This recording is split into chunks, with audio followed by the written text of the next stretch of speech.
નમસ્તે મિત્રો, થોડા દિવસ પહેલાં મેં એક વિડીયોમાં તમારી વચ્ચે એક વાત રજૂ કરી હતી કે સુરતની અંદર સોના જેવું દેખાતું 10 ગ્રામનું બિસ્કિટ જેની કિલોની કિંમત 1000 રૂપિયા છે એવા 10 ગ્રામના પ્લેટિનિયમના ઢોળ ચડાવેલા વરખવાળા બિસ્કિટ 3000-4000માં વેચાય છે અને લોકો મૂર્ખ બનીને લેતા હતા. એને રિગાર્ડિંગ એક વિડીયો બનાવ્યો હતો અને મકસદ બીજો કોઈ ઇન્ટેન્સ આપણો ઓલો હતો નહીં કે આ લોકો ખોટા પૈસા આવી રીતના વેડફે નહીં.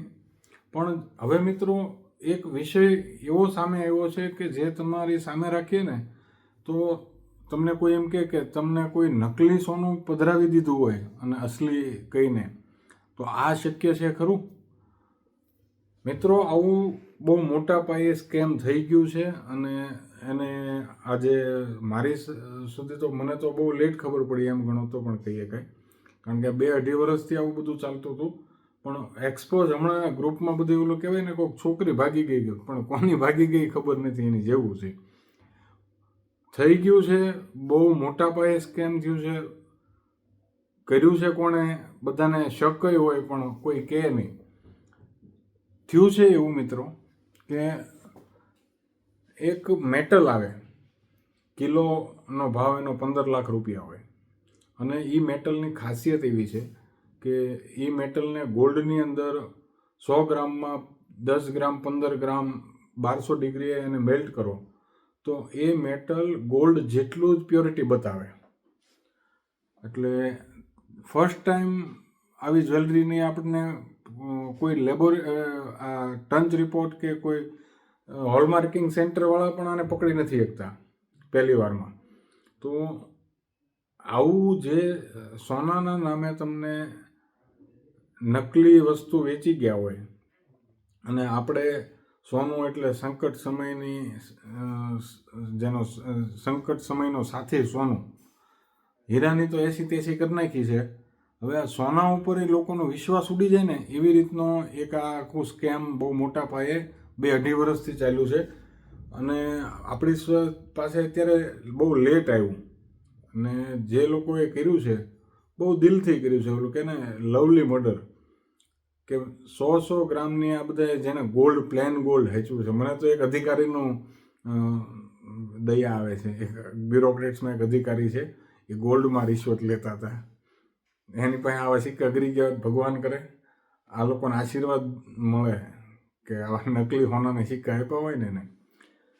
પણ જે સામાન્ય માણસો છે, બિચારો મહેનત મજૂરી કરીને જે માંડ પૂરું કરતા હોય ને, એવાના ઘરે માણસોને ઘરે જ્યારે પ્રસંગ આવે અને એને કોઈ એમ આવું નકલી સોનું અસલીના ભાવે વેચી ગયું હોય અને મૂર્ખ બની ગયા હોય, તો એવાની હાઈ લઈને ક્યાં જવાનું છે એમ. એટલે આ જે ચીટરિયાઓ છે, આ હરામખોરો, સોના ઉપરથી લોકોનો વિશ્વાસ ઉડી જાય એવા આ કાવતરાઓ કરીને બેઠા છે ને. આમ વ્હાઇટ કોલર થઈને બેઠા છે, આમ અને બગલાની પાંખું જેવા કપડાં પહેરીને બેઠા હોય, ચકચકાટી બોલાવતા હોય, આમ કોઈ વસ્તુ ન ઘટે. તો મિત્રો, આ લોકોએ કર્યું છે હું એની ઉપર આપણે પ્રકાશ પાડીએ થોડો. આ લોકોએ ચાઇનાથી એક મેટલ આવે છે, એને ટંગસ્ટન નામ આપ્યું છે. હકીકતમાં એ ટંગસ્ટન નથી. એ મેટલ શું છે એ કોઈને ખબર જ નથી. આ મેટલનું કોઈ નામ જ નથી પાડ્યું.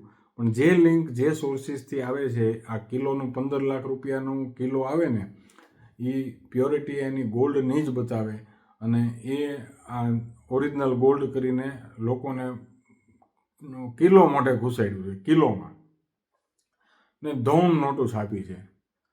હવે આ મેટલની આ લોકો અટવાણા. મેં તો ઘણા ફેક્ટરીવાળા, જે મેન્યુફેક્ચરિંગવાળા હોય, ઘણા લોકો સાથે વાત ચર્ચા કરીને પછી આ વિષય તમારી સામે રજૂ કરું છું કે આ વસ્તુનો તોડ શું. મિત્રો, આ વસ્તુ એવી છે કે જો 1200 ડિગ્રીએ પહેલી વાર ટંગસ્ટન નામ જે આપ્યું છે મેટલને, એને આ લોકોએ મેલ્ટ કરે અને મેલ્ટ કર્યા પછી એ જ્વેલરી બની જાય. એનો ટંચ રિપોર્ટ સેન્ડવિચની જેમ ઉપર નીચે ગોલ્ડ રહે અને વચ્ચે એ મેટલ રહે, એવું એનું બંધારણ હોય છે. ફર્સ્ટ ટાઈમ એક જ વાર એ મેલ્ટ થાય છે. બીજી વાર એને ફરી વાર એને રિસાયકલ કરો, રિફાઇન કરો તો બીજી વાર રિફાઇન કરો તો એ વસ્તુ ઉડી જાય છે એટલે એ રાખ થઈ જાય છે. બીજી વાર એ વપરાશમાં નથી આવતું. પણ તમે 100 ગ્રામ લીધું હોય તો તમારા હાથમાં 85 ગ્રામ જ આવશે, અને 85 ગ્રામ લીધું હોય તો બીજું એનું 15% ઓછું થશે. પણ 15% જે આ મેટલને ફરીવાર તમે રિસાયકલ કરો અને રીપ્રોસેસિંગ કરો એટલે એ બાષ્પીભવન ગણો કે ઉડી જાય છે કે વોટેવર, એનું કોઈ અસ્તિત્વ બીજી વાર નથી રહેતું. તો આ લોકો, જે પણ લોકોએ બહુ મોટા પાયે કિલોમાં આવો માલ કપાણો છે, આપણે ઘણીવાર કહીએ, ઘણા મને કહે ને કે ભાઈ તમારું છે ને ગોલ્ડનો રેટ બીજા કરતાં વધારે હોય છે એમ. એટલે આપણે એને બુલિયનનો રેટ બતાવીએ કે આ વર્લ્ડ વાઇડ જે ડોલરમાં રેટ ચાલતો હોય એમાં કોઈ બાંધછોડ ન થતી હોય તો તમને આવું સસ્તું સોનું આપે છે કોણ? 0% મેકિંગ, 1 રૂપિયો મજૂરી નહીં, છતાં પણ એને પરવડે. લેટેસ્ટ ડિઝાઇન અને આધુનિક ડિઝાઇનો સાથે અદ્યતન સ્ટોક હોય. આમ તમે આમ જોવો ને કે સોનું કરી નાખે એટલું દેખાડે તમને.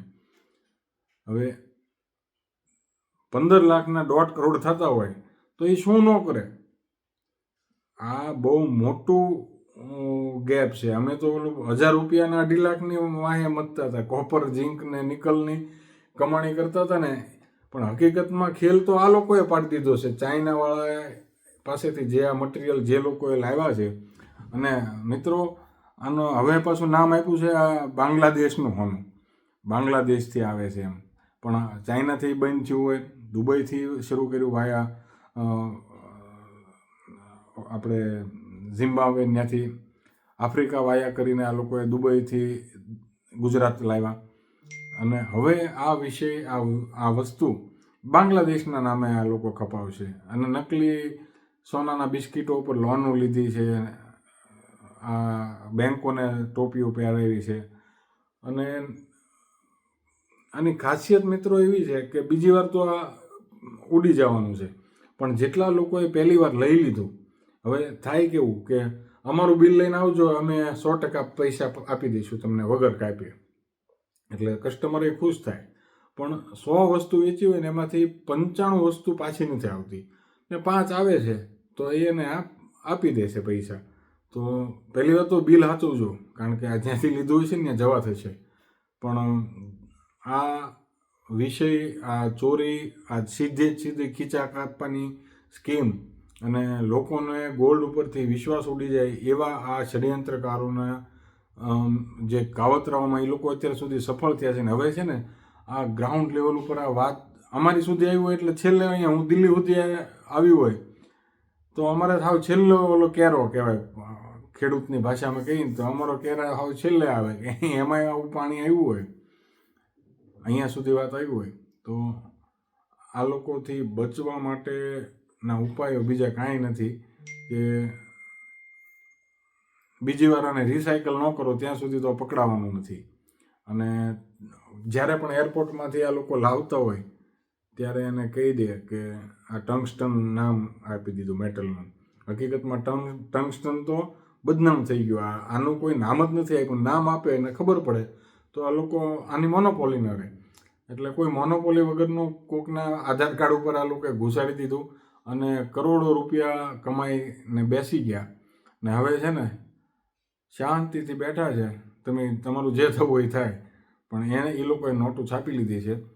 આ હતું મિત્રો, અમે તો કોપરવાળાની પાછળ પડ્યા, પણ આ ગોલ્ડના નામે આ અધર મેટલ કે ને ગુડ મેટલ કહો ને, હવે આનું નામ શું આપવું?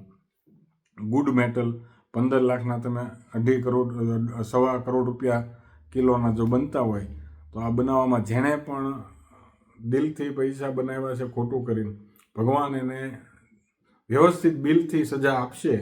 ઉપરવાળાના દરબારમાં તો લખાઈ જ ગયું હોય છે, અહીંયા બચી જશો, ત્યાં નહીં બચી શકો. અને ત્યાં તમારો હિસાબ વહેલા મોડો થશે. કુદરત કોઈને છોડતી નથી. અને હમણાં લાલો પિક્ચર જેમ આપણે છેલ્લે જોયું, એમાં લાલાએ ઓલી બેગ ભરીને બહાર નીકળવાની ટ્રાય કરી પૈસાવાળી, તો ભગવાને દરવાજો બંધ કરી દીધો. તો એમ ભગવાન તમારા દરવાજા બંધ કરી દે છે. તમે ગમે એટલા પૈસા લઈને ફરશો, ગમે એવી જાહો જલાલી ભોગવશો, પણ સુખ શાંતિથી તમે વંચિત રહેશો. એમાં શંકાને કોઈ સ્થાન નથી. કૃષ્ણ સદા સહાય તે સત્યની સાથે, તમારી જેવા ચોરના પેટના સાથે નહીં. જય જય ગરવી ગુજરાત, જય ભારત.